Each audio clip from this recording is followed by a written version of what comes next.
Guys and gals, welcome to another episode of the Property Management Show. It's really good to have you here.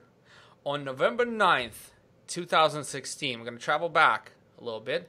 We've gathered a group of industry leaders on this podcast live at NARPM National Conference in Hawaii.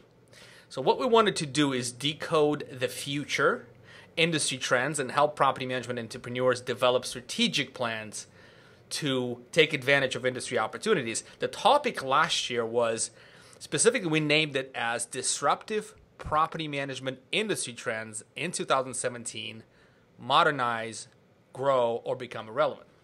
The topics we've discussed were around industry consolidation and what it means for smaller mid-size operators, competitive advantages of the smaller independent companies and how to differentiate you as an independent company and win business. We also went in deeply, and I want to go even more deeply into what the CEO of property management company should do. What is his or her role right now? Where they need to focus their time to drive growth and profitability and health of their business. We talked about building a company culture, and finally we talked about technology in the space, which is really exciting. I think over the last year and a half we've seen a lot of interesting things come up, and so we want to cover that today. So we're going to loosely base this particular episode on the topic. I have the same guests. I'm very privileged to be joined, and today I'm not going to skip introductions because last time I was very sort of like quick, go right into the topic. Today I think these people deserve a bit more, but first let me set this up. 2018 industry trends, as I see it, is going to be elevate operations, systems, and talent in both pre and post-sale sides of your business or become irrelevant. Let's see if this assumption holds up throughout the interview. None of the guests are actually aware of me sort of putting this in. Let's start with the introductions. The first, I'm going to go with Andy Probst, CEO of Home River, one of the largest privately owned property management platform companies with operations in 15 states. Andy is a past national NARPM president, international speaker, one of the most respected thought leaders in our industry. Andy, привет, как настроение? Отлично, спасибо.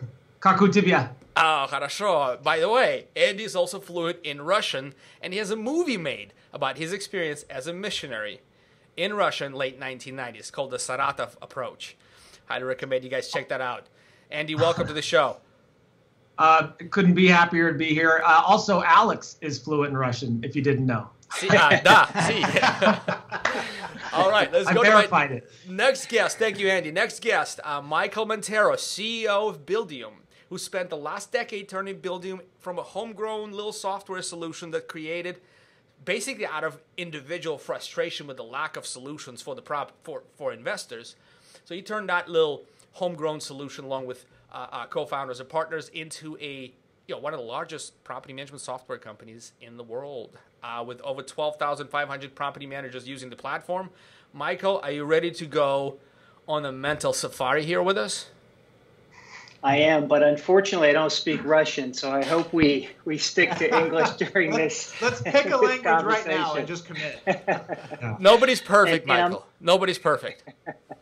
And I'm a little disappointed about the venue. You know, last year we got to meet in Hawaii, in beautiful Hawaii at NARPM National. So I'm a little disappointed this time around, but I'm looking forward to catching up. Yeah, sounds great. Yeah, thank you, Michael. Welcome. My next guest is very excited. He already kind of piped his voice out there. And Jordan Muella, CEO of Lead Simple, the first and only true CRM and sales process solution for the property management space. He's a co-founder of PM Growth Summit, which is the fastest growing annual conference for the top-level property management entrepreneurs. He's a co-founder and CEO of The Profit Coach, who actually authored the study here in my hand. I'm showing those of you watching the video, who authored the study, Property Management Financial Benchmarks. And, the only study of its kind that actually demystifies profitability through all these different levers. And from what I hear, it was an exhaustive 1,000-hour research study. Of course, he's my personal friend, mentor, and also a host of the Profitable Property Management shows. Man, you have so many accolades. I'm running out of steam here. Jordan, are you ready to help us translate numbers and trends into solid execution plan for the future? It's a yes or no. Yes, Mr. Olsonenko, you know I'm always ready, brother. Okay, finally, you guys have to bear me for another minute. I'm going to introduce myself, just give the relevance of why I deserve to be among this great company, or at least I hope I am. CEO of 4.5 marketing company who helps solve growth for property management clients. We have 6 years experience, 32 team members, absolutely committed to our craft. Co-founder of the PM Growth Summit, mentioned already. And my latest venture is the creation of the One Partner platform, which basically combines the latest conversion SEO science into a website that drives quality leads for property managers on the front end and a business performance dashboard on the back end that tracks actionable marketing and sales KPIs. Then our team converts that data into decisions, driving the continuous improvement for our clients. So between the four of us here, there are tens of thousands of hours, maybe 100,000 hours of deliberate practice. And according to the very, very good book by Malcolm Gladwell, Outliers, 10,000 hours of deliberate practice makes you world-class. So I think we have a world-class team here. And guys, let me ask you this. Are you ready to synergize and help property management entrepreneurs identify winning strategies for the next, say, 12 to 18 months? Let's not go any further. You guys ready? Heck yes. Let's do it. Game face. All right, so let me set this up. I'm going to make some predictions, and feel free to start poking at them. But here's the quick one. My macro industry view, okay, for 2018. Let's start with back in 2016 when we actually did this interview. We still had a fair number of reluctant and accidental landlords coming in as a client type for property management firms. Their expectations of price and value were kind of varied across the board because they had different individual experiences. They were not sophisticated investors. Now, today, the market has crested the top of the parabola. I think what we're either going to start sliding down or go very slowly level and slide down slowly or a little faster. But we're definitely crested the top of the parabola. And I think a lot of amateur and accidental investors, landlords, are on the sidelines. So the largest pool of prospective clients right now, from what I see, is more of a sophisticated and disciplined investors. Those demand transparency, results, ROI. They're more consistent with what they're looking for. So I want to start with Andy. Andy, you're the only real operator of the property management business here, and so I wanted to find out from you specifically. You operate in all these different states, so you have a great sort of understanding of the client type and who's knocking on your door. So my question is, who do you see knocking on your door as a sort of majority, and do those prospective owners match your perfect client profile? Yeah, I mean, we definitely, our main target is the mom and pop, true investor. I think, like you mentioned, I think most of the accidental landlords have kind of cycled out. There's probably a few markets left in the country where they're running a little bit behind on value, and maybe there's some upside there in some of those markets. But I do feel like we're going to eventually hit a plateau, and maybe that's in the next 6 months. And then I think it's going to stabilize and maybe go down a little bit. I don't expect to see a major drop in value, which would be nice for the property management industry if there was a bunch of inventory out there that can't sell. That's how we exploded in the single family market the first time, was there's a ton of inventory, nobody could sell, and so the alternative was property management. The problem is, like I talked about at your awesome conference, PM Grow, is that a lot of all these single family homes that used to be rental properties are now being sold. And so our inventory is going down, but the demand for single family rentals is going up. So there's a huge opportunity there for us as property managers to take advantage of a new niche market and grow our business organically through vertical construction. Michael, do you have a take on the particular growth types, new client types that you see your clients throughout your Buildium ecosystem? You guys have a lot of partnerships. What do you see out there as a client type emerging for the property management firms? Yeah, well, I'll start by saying Andy's right. Single family home are going to continue to be in demand, but they're not making them fast enough, and that's for a couple reasons. There's firstly a shortage in the construction industry. By our research, about 1 out of every 3 construction jobs remains unfilled for a few really good reasons. Fewer young people are going into construction, and we still haven't recovered from the last recession when a lot of migrant workers moved back home and haven't been able to return or haven't chosen to return. And so there's just a bunch of construction jobs that remain unfilled. Couple that with the natural disasters we had in the United States last year that's putting a strain on the construction industry. They're just not building enough single-family home inventory. And so demand is going to continue for some time to outstrip the supply, which is putting pressure on the prices. I think Andy's right, though. We are getting to a point, particularly in the hottest markets in the country, where we're going to start to see prices for both real estate as well as rents begin to moderate in places like New York City and San Francisco. And we might, though, see some increase in those prices and value in some of the secondary markets like Raleigh and Charlotte and Nashville, for example. And that's going to be the result of not just renters, but home buyers and investors looking for more affordable parts within the country. Gotcha. And so, question for Andy. You've been recently on the Bigger Pocket podcast, weren't you? That's correct. Probably 2 months ago. 2 months ago. Do you think the Bigger Pocket base uses professional property management? There are sort of majority users there. Yeah, I think a lot of them are buying outside of their market, and so they need a property manager. There's some that want to manage it themselves, but most people after my podcast, they're in markets like Michael described, where cap rates are down in the 4, maybe 3% range, and they're looking to maybe sell some investments there and move them into a higher yielding cap market. Maybe it's a 7-8 cap in like a Memphis, Tennessee, or Kansas City. And obviously they need property management for that kind of business. And, I once described, our fathers back in the day, when they wanted to get their car washed, they spent 2 hours on a Saturday washing their car. Today, we go to the car wash and in 5 minutes, go through the car wash and wash it. And so all those, our main target investor, that's 65 to 75, those guys are eventually going to go away and hand those assets to their kids who are used to going to the car wash and having these services provided for them. And I think there's going to be a mind shift in the service industry to pick up a lot of those units where our dads used to do all these services ourselves. Now the kids are taking over these assets and they're going to use services like we offer. What is the timetable? Sorry, Jordan. I know you have a point on this one, but I want to say, what is the timetable for that that shift? You think, Andy? Man, we're already seeing it.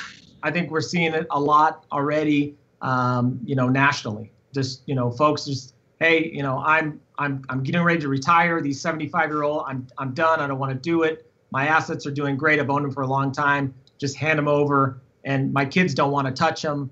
I hear that all the time. I hear that all the time. My kids don't want anything to do with these. So can you take it? Jordan, you have a take on this? No, not really along the lines of the market conditions overall. I think the biggest that I would say in terms of the influence of market factors is just that we're seeing it create more volatility associated with the entrepreneurs that are willing to be flexible based on that change. For example, does a high proportion of sell-off mean that you need to get more flexible with the brokerage side of the business and capturing sales? Yeah, probably. Does it mean that you need to start thinking differently about churn within your business and paying more attention to that? Probably. I would just say that we're seeing a need for more flexibility as those conditions move, and it's nothing that can't be overcome. You just have to adapt, which really is the whole theme of the podcast of this episode, right? Right. Look, Alex, if I had a property management company and I currently wasn't doing maintenance, rehab, construction work, and I'm losing, 5% of my inventory a month to sales, I would quickly look at adding that, service because, like Michael said, there's not a lot of people out there that are willing to do that business. If you can do that business and do it right, there's a great opportunity for you to drive new revenue to your business, even though you might be losing some overall door count. You can make that up really quick in maintenance and construction. But there's a lot of operators that have never done that. They don't want to take the time to maybe look at that opportunity. But that's something that's in demand, no matter where you are in the country right now, and a great opportunity to add that if you're losing units on the back end. I get it 100%. 100% agree with all of you. All of your points of view are actually very valid and aligns with what I've been seeing. But my latest revelation was the client type that's knocking on your door is more of an intentional investor rather than anyone else, right? Intentional or sophisticated. I think sophisticated is still not quite there to trust the property management company. They're just not good enough yet. Almost there, right? We're almost there. Companies like Home River coming in, companies like Buildium helping systemize operations, companies like Lead Simple and then 4.5 helping drive the experienced sales process. All that stuff we're getting better as an industry. But we're still not good enough for a sophisticated investor, I think, in a lot of ways. And some of them open their own property management companies that self-manage internally. But the intentional investor is who's knocking on the doors right now. And I see that their particular expectation of service and results is vastly different than we're used to for the last 5 years. Yeah, I think that's right. And I think that increasingly, because of the changing demographics, you talked about the family held operation and those assets being transferred. I mean, more and more people are really used to what they can do on that little device that they hold in their pocket. And increasingly, they're expecting every service provider that they interface with across the board to be offering the same sorts of services that they can access on their device. And so, yeah, increasingly, I think what you're getting to, Alex, is that these independent investors are going to be expecting more and more from their property management. They want to be able to access the information about their property, the real-time data from their device, from anywhere. They want to be able to make owner contributions online. They don't want to have to send in a check. They want to be able to get access to that information. And so that's raising the bar with respect to what property management companies need to be able to deliver to continue to differentiate and win in their markets. Yeah, I agree 100%. I see a lot of demand on speed, and I think our industry in general might be a little slow at times, and we need to deliver the information and our services quicker to our tenants and owners. And I see that especially on the tenant side, and even more and more on the owner side as they get more savvy with technology. Speed is a new currency in this economy, and we've got to adapt to it and offer. I mean, when you look at 4.5 and Lead Simple, when Lead Simple did their report on how important it is for us to get back to people to close deals, things like that really matter, not just in closing new business, but in responding to customers and clients and delivering a quality service at a high value. And hence, yeah. And by the way, Go ahead, Mike. Yeah, I was going to say, just to build on that, the same thing is happening in other areas. You just mentioned tenants, residents, right? So they're demanding these services as well, different set of services, but they want to be able to pay online from anywhere, and they want consumer grade experiences because they're used to those consumer grade experiences. Exactly. They're using Lyft and other apps, and so they have a certain expectation about what that. It's not enough just to have a web portal that's responsive. They want it to be really, really simple. And so I think increasingly, particularly because of what I said at the outset, where in these hot markets, prices are starting to flatten and maybe even come down a bit. And so these property managers are going to have to start focusing on the resident experience to retain those renters in a way that maybe they haven't historically. And so it's about doubling down on providing outstanding customer service and making sure you're delivering the services that your residents, not just your owners, are increasingly demanding. I think that's a really good point, just noting that customer expectations are being set by companies that are outside of this industry. Gmail sets customer expectations for things like UX, for example, regardless of what piece of software you're using.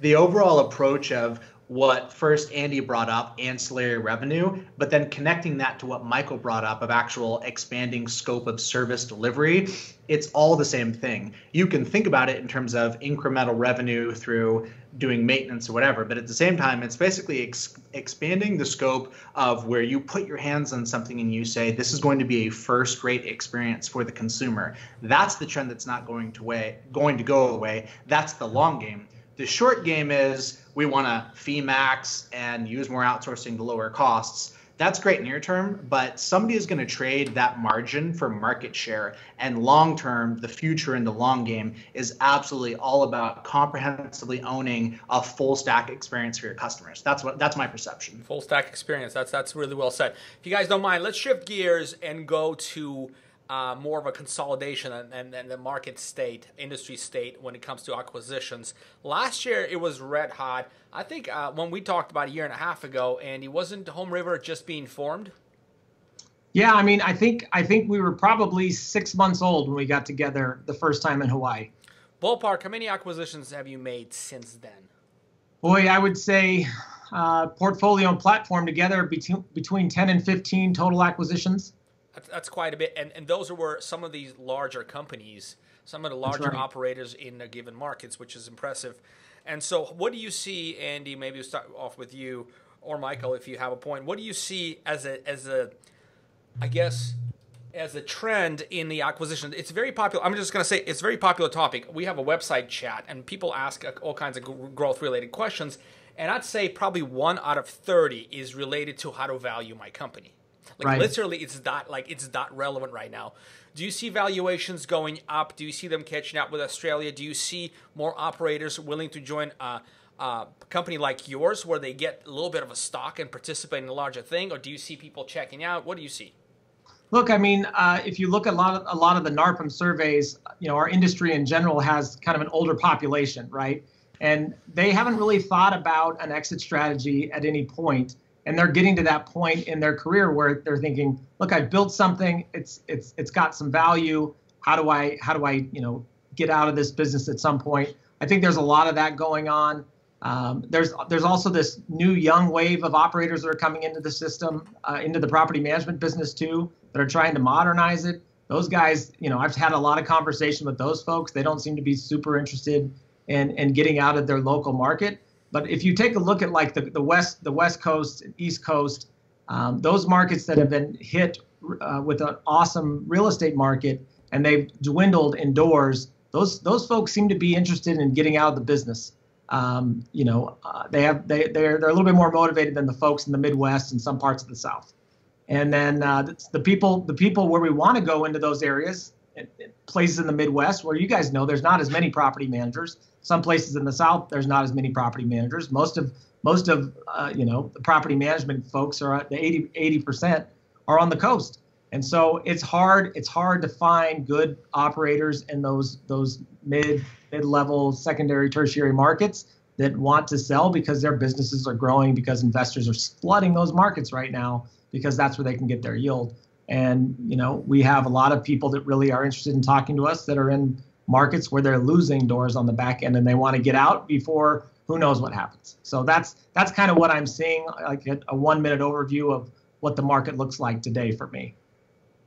That makes sense. That makes perfect sense. I mean, you're closer to it than I am, but that makes perfect sense, particularly when it comes to succession planning. And I will say that technology is likely going to just accelerate that trend. I mean, before technology platforms like Buildium, it was much harder to consolidate in all of these disparate locations. But now with modern platforms like Buildium, I think we're going to see more of this consolidation, particularly among management firms that are looking to retire and are looking for an exit. Yep. Almost every other day, we get a company-wide alert or information from one of our account managers saying this customer bought this customer. So we're bringing a lot of times our customers buying other customers, which is great. Everything integrates. A lot of times our customers get bought out by someone else. We get brought in or we get canceled. It happens, but it's almost on a regular basis. I wouldn't say every other day. Okay, once a week for sure, right? Once a week we get that kind of a announcement, and that to me says the market is still healthy. People want to sell. People interested in succession planning, as you said. But this is an interesting piece of information. The coastal property managers who have seen the cycle panic a little bit now, right? They're like, "Ooh, would my valuations go down? Maybe I should go." That's interesting. Or share the risk with a larger company. That's interesting. Yeah, and we've had discussions with folks that you know that are in those markets that are saying, man, maybe this is the worst of it, and we're going to start seeing prices level out and days on market go up, which means the phone's going to ring and people are going to put their property up for rent. You know, it's hard to tell. It seems like there's a huge demand no matter where we're at for rentals. I mean, just you know, national vacancy rates are 2% lower than historical average. It's just you know, I think one of the biggest problems we have is like we already talked about. There's inventory issues, and we can't build them fast enough. We have people that are in some properties we have 30, 40 apps. The second they go on the market, that's an issue, and we've got to figure out a way to solve it. So let's shift gears to now talking about the competitive advantages for independent operators, people who are not ready to sell, who want to build this out coast or middle. I'm going to make my assumption very quickly. I'm going to turn this to you, and specifically, what do you see as the next thing to focus on as the opportunity for the smaller independent operators to win bigly, someone says. So in my opinion, it's driving local market knowledge is going to be the key differentiator, right? And to do it today through shallow, small blog content is not good enough, right? You have to drive that local knowledge through long form, deep content, like, you know, a radio show, a podcast like this. You know, it's a lot of work and effort, but this is the big differentiator, right? Investors want to work with operators who know the market really well. And I think to give our audience an example, guys, I'm impressed what Duke Dodson with Dodson Property Management is doing right now. Go see his podcast all about Richmond, Virginia, right? He talks about famous DJs. He talks about to politicians. He drives a lot of local education. Then what he does is he introduces his team and his staff through Facebook video and YouTube. He does a really good job with that. I think that's a big winning strategy. I think he's just sort of starting out with that maybe a few months ago. But that's a big one. So I think that's one way to differentiate through deep local knowledge differentiation. What do you guys think? Yeah, I agree. I think the same thing in not just property management, but real estate sales and rentals. I got a question recently. Somebody asked me, this pertains to real estate sales. Do you think brokers are going to go away?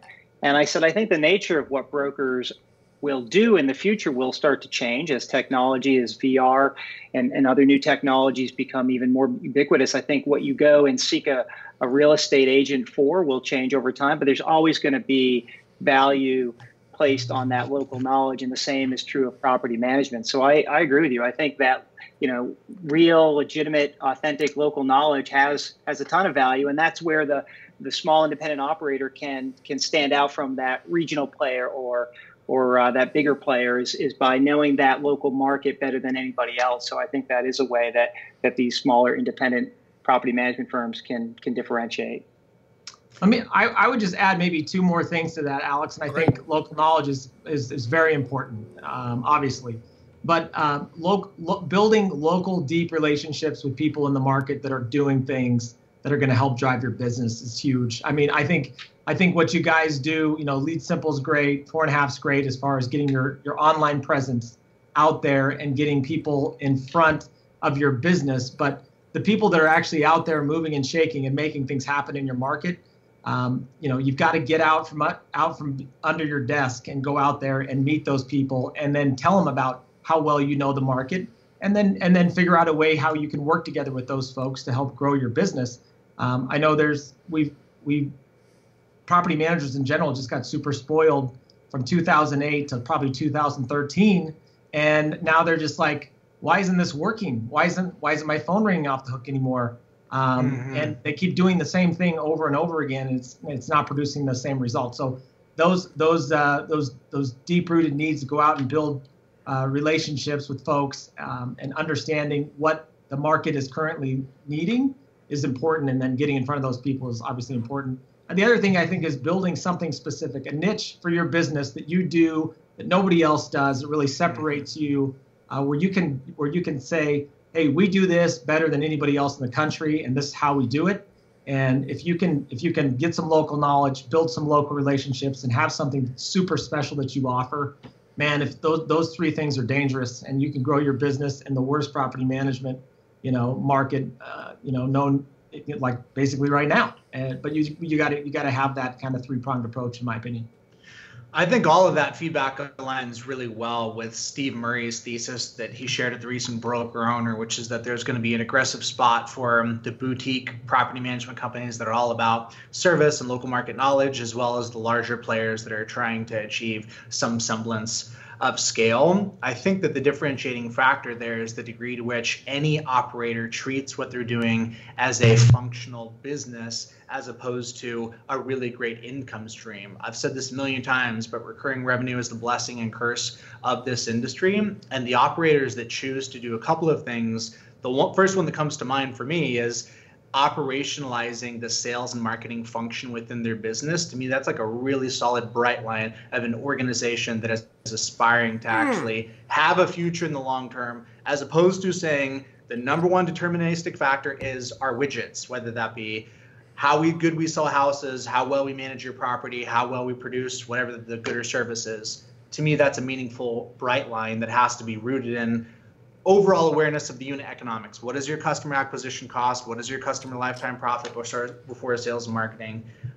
That's where I see a massive opportunity, because most companies are not. But for those that are, they are leaning hard on that. And that is the fundamental thesis and premise of why outside capital is coming into this industry, because somebody is doing that math. That math is being done. But it's either we're going to do it and we're going to disrupt ourselves, or somebody else is going to do it, come into our market, and we're going to complain about it.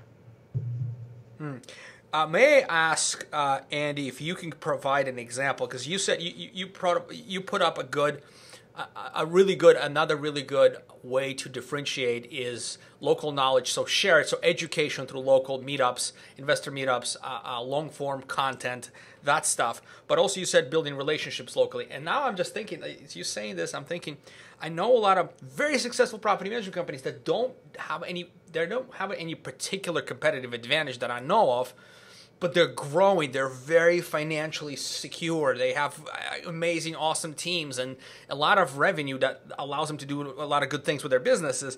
And a lot of them are Chamber of Commerce presidents. They're just locally just connected with everybody. So that really resonated with me. But Andy, you said there's a focus on niche. What are some of the give our audience some examples of maybe one or two. What can a smaller independent operator focus on and said, this I do better than anyone else? What is it? Is it setting rental price? What are some of the differentiators? Yeah, I mean, maybe I look at like a guy like Mike Nelson, right, who has a ton of local market knowledge, but he looks at every asset like a stockbroker looks at stocks, right? Or he understands the financial side of the asset and does a great job of displaying that to his investors and sells a lot of property, which obviously increases his unit count. What we do here better than I think most people is that we're really good at putting, build to rent projects together. And that's how we've grown when a lot of our competition, quite frankly, that took advantage of that awesome, reluctant landlord market, all that inventory has gone away, and we've built our inventory through new development. So whatever your market has to bear, there's always an opportunity specifically to your market. The first one to figure that out and figure out how to offer that to their clientele, they'll grow as fast as they want to grow. I mean, honestly, we'll do just in the pipeline here, just because we carved out a niche on new development. We have between 2,000 and 2,400 doors coming on the next 12 months. And look, I'm definitely not the smartest guy around, not even within 5 feet of my desk, but I figured out the niche and, we pursued it and it's worked well for us. Very, very cool, Andy. Yeah. You're very smart. Michael, do you have an idea on other niches people can focus on? What are some of the things that you see as an opportunity for independent operators? Yeah, I think the things that Andy mentioned are great examples. I would offer up other examples like maybe your thing is single family home rentals or student housing or maybe your short-term rentals, vacation rentals, or maybe even higher end condo rentals. I think specializing on a particular type of property can also help you differentiate. And I know, people are reluctant sometimes to do that because they don't want to narrow the size of their addressable market. They feel like, well, if I hone in on student rentals, then I'm not going to be able to take advantage of these other opportunities. But I think the counterpoint is when you focus, then you can get really, really good at something, and that is a great way to differentiate. And by the way, that transcends any industry. At Buildium, we figured that out pretty early on, and that's why we focus exclusively on the SMB market. We focus exclusively on residential management, and that allows us to be really, really good at that, unlike some of our competitors that span the gamut. So I think that's sound advice that spans many different industries. Also, I mean, Jordan had some good thoughts there too. I love, like, specifically Doug. I don't know if you've ever had Douglas Skipworth on your podcast. Yeah, we did, both of us. He's carved out a sweet niche in a market where that works. That might not work in this market, but again, there's plays in every market, opportunities that people aren't taking advantage of. I mean, he grew his company from like 100 doors to 2,400 doors in 4 or 5 years just by finding properties, rehabbing them, and selling them. And then obviously once he sells, hey, we need a property. Oh, we do that too. Boom. And just did that, 3,000 times over. Super cool. Yeah. And he's the nicest guy you'll ever meet. He's a great guy. I wish I was more like Doug Skipworth. Don't we all? Here's Doug's thank you note. If you guys want to talk about nice, let's do an example. It's on my desk. Doug writes everybody a thank you note. Thank you for letting me attend the PM Grow Summit. It was the best. Blah blah blah. I mean, that's a touch, man. That's a human. That's a human you can respect and be friends with. I love Doug. Doug is good. Hey, Doug. And by the way, he listens to every episode. Doug, what's up, man? Yep. Call out. Okay. Let's shift gears. We have a few more minutes left. We got, I don't know, maybe not 15 minutes. You guys good with another 15, 17 minutes? Sure. All right. We're going into this important stuff. So we've sort of like given the state of the union, so to speak, or the macro where the industry is and some of the ideas and how to focus on niche and how to understand your unit economics and how to sort of point your operations and your growth. But let's talk about the actual job of the CEO of property management company, the president of a property management company. What should they be focusing on right now? And this time, I'm going to turn it to you, and I'm going to give you my idea a little bit later in this discussion. What do you guys think the CEO should be focused on? I got to go back to the classic Fred Wilson 3 things: set the overall vision and strategy of a company, communicate it to all stakeholders, recruit, hire, and retain the very best talent for the company, and make sure there is always enough cash in the bank. Those are my 3. Man, I've never met a man or woman who can accomplish these things. Like, I look at myself, and I do. Yeah, I don't know. I oscillate between those things. I don't think I do all of them. But well put. Yeah, I don't know what else there is to say. Great job, Jordan.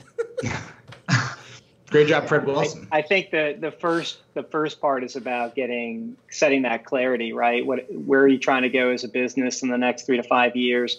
There is a management consulting company called the Table Group that has written a bunch of books, The 5 Dysfunctions of the Team and the Advantage. And in the Advantage, it's all about how do you create a high-performing organization? How do you increase organizational health? And it's interesting because it's not a question that we hear very often. If I were to ask you, what are the things that you need to live a healthy life?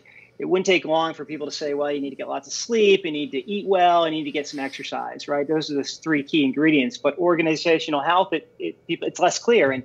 And what the Table Group asserts is that you need the things that Jordan just said. You first need clarity. And it's clarity on key questions like, why do we exist and what do we believe and what's the vision for the company? What's the game plan? How are we going to grow? It's answering these very basic but important questions. They call that a playbook.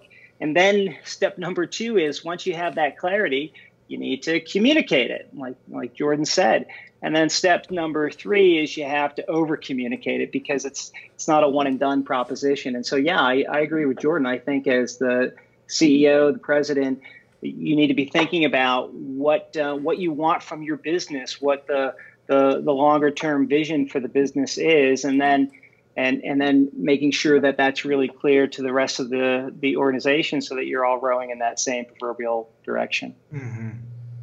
The truth is that the CEO hat is not a full-time role for most companies. If you're at a 10-person organization, you don't have the luxury of being a full-time CEO. It's going to be a part-time contribution, and you got to max it out to the degree that it's necessary. But you're also going to have to do whatever else, whether that be service, biz dev, whatever it looks like. It's a balance. Yeah, I think a lot of the CEOs, unfortunately, in the business, because Jordan, like you said, most of them probably have a 10, maybe 20-person team. They'll go to a NARPM conference or a PM Grow conference, et cetera. They'll come up with a bunch of ideas. They get back and they just get slapped with the day-to-day. And, they don't get to implement a lot of these great ideas that will drive business and make their lives better. But I think also a thing that CEOs probably could do is, look at some of the cool technology that's coming down the pipe in the industry. You've got automated showings, you've got automated maintenance scheduling. One thing I think about with Buildium and NARPM, they did this awesome survey and said, hey, what are the top 3 struggles, right? And one of the top struggles, you probably remember, Michael, it was number 1 was maintenance and dealing with maintenance. Well, there's solutions out there on how to deal with that stuff, but being able to pick the right software, the right partner, whether it be in a CRM or a company like 4.5, figuring that out, getting that right partnership on your team, and then letting some of these things grow so you can operate more like a CEO. Because there are some great partnerships out there that for some reason I see property managers just slow to take advantage of for some reason.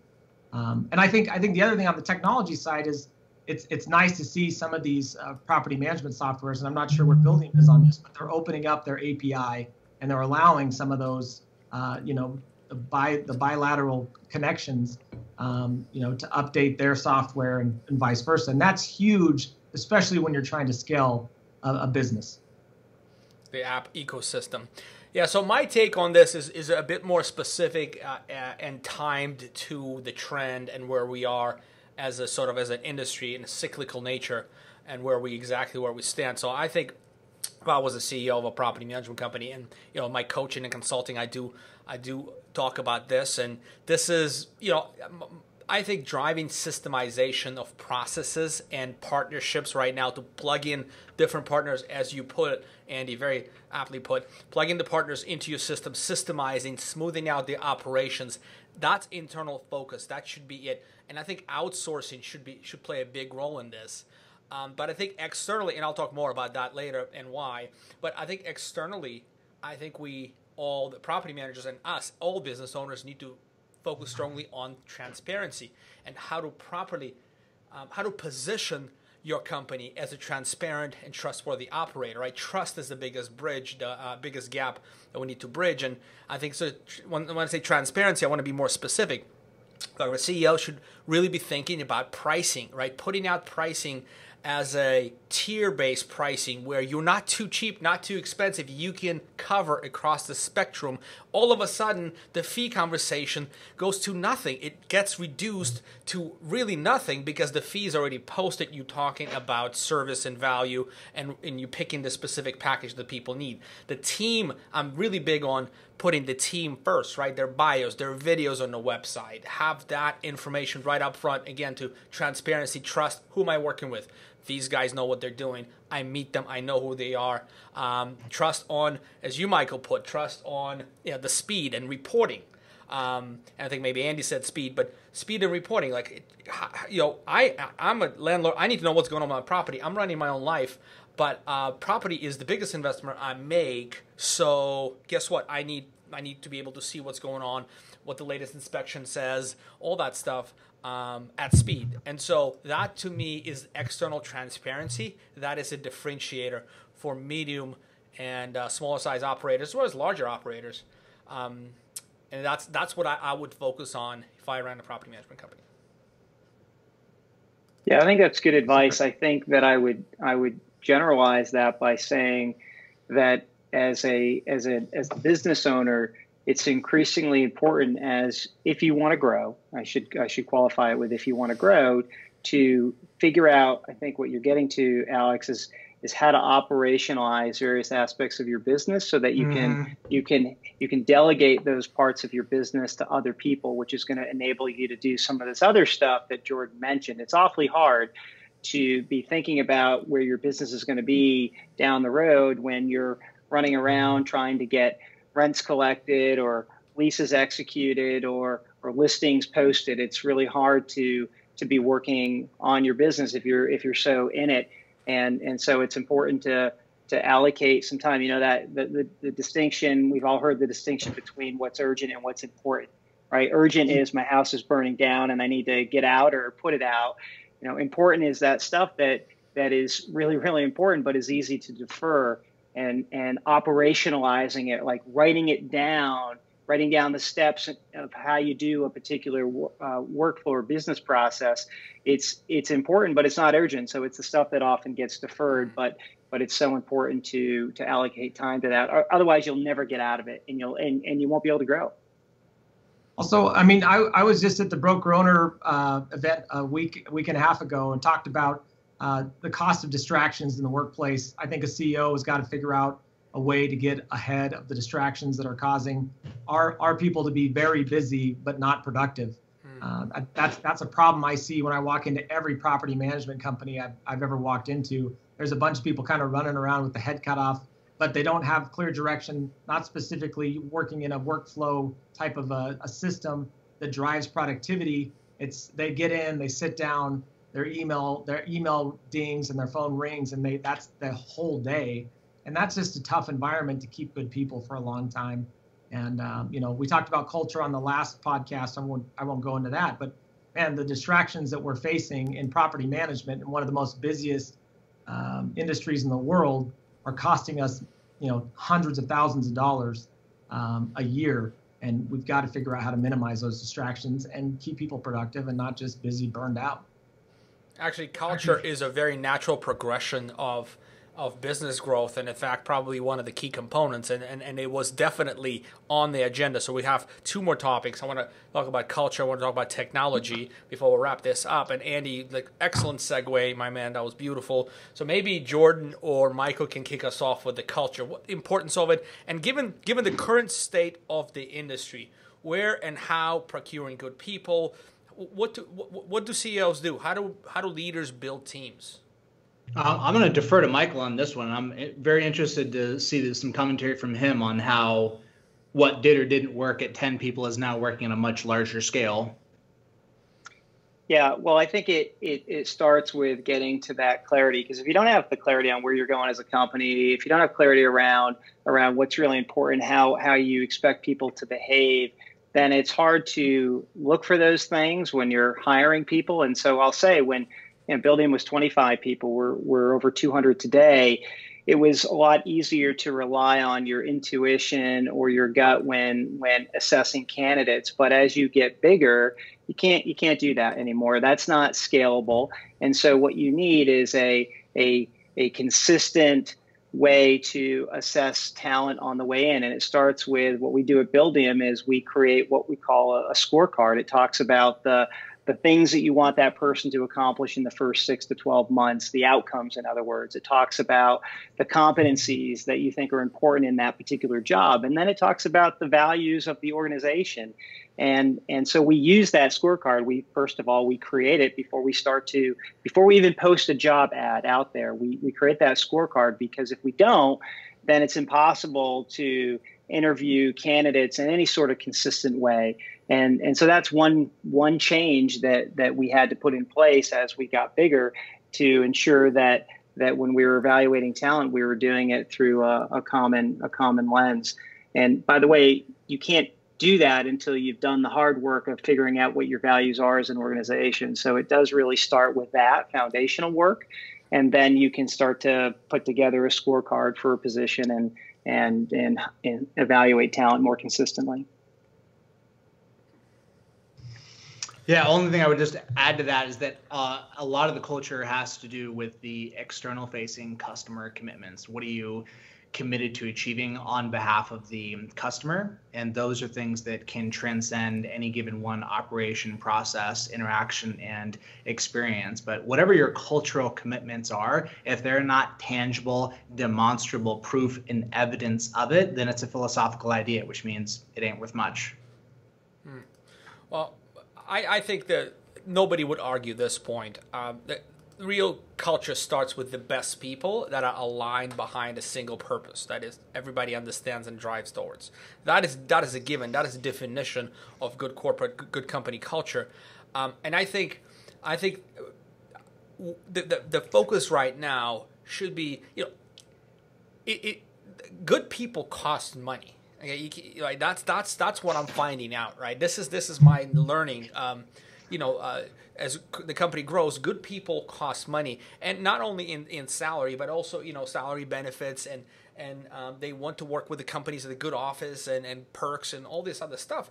And so you have to provide that, but how do you provide that, right?